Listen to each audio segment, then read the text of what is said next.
एक बार एक पेड़ पर एक चिड़िया रहती थी। उसके पास ही पेड़ की जड़ों में एक बिल था। उसमें एक चूहिया रहती थी। दोनों का घर पास पास होने के कारण दोनों एक दूसरे की पक्की सहेली थी। एक दिन चूहिया ने चिड़िया से कहा, क्यों री चिड़िया, आज कितना सुहाना मौसम है, कहीं घूम कर आया जाए। चिड़िया ने उसका सुझाव मान लिया और दोनों निकल पड़ी घूमने। चलते चलते चूहिया चिड़िया की तरफ ऊपर देखकर चल रही थी तो एक कुएं में जा गिरी। चिड़िया यह देखकर कुएं की मुंडेर पर बैठ गई।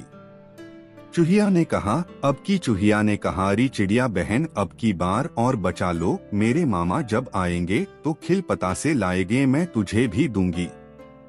मुझे बाहर निकालो, मैं डूबकर मर जाऊंगी।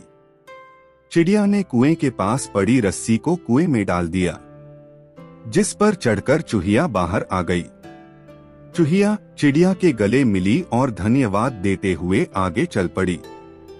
रास्ते में फिर चूहिया एक ट्रक के नीचे आ गई। चिड़िया उसे ना बचाती तो उसका कचूमर ही निकल जाता। अब की बार भी चूहिया तो बचा लिया। कुछ देर बाद चूहिया एक खेत में लगी बाड़ में घुस गई, वहां उलझ गई।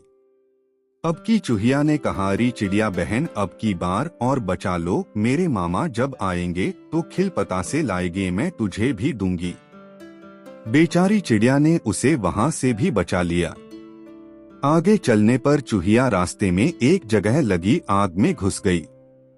यदि चिड़िया ऐन मौके पर ना बचाती तो आज उसका भुर्ता बन गया होता।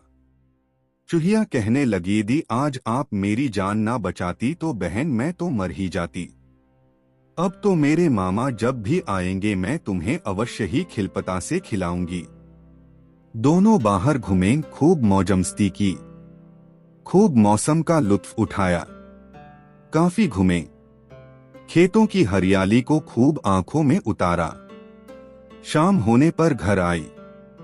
घर आने पर चिड़िया ने देखा कि चूहिया का मामा आया हुआ था और खूब सारे खिलपतासे भी लाया था। चूहिया बार बार बिल से बाहर लाकर खिलपतासे खा रही थी। चिड़िया उसके पास जाकर बोली, चूहिया बहन, अब मुझे भी खिलपतासे दो। तुमने कहा था कि मैं खिलपतासे खिलाऊंगी। चूहिया बोली, क्यों दूं मैं तुम्हें खिलपतासे, तुमने मेरा किया ही क्या है। चिड़िया ने कहा, देखो बहन, मैंने तुमको कुएं से निकाला था और तुम्हें डूबने से बचाया था। चूहिया बोली, क्यों बचाया था, मैं तो वहां पर नहाने के लिए घुस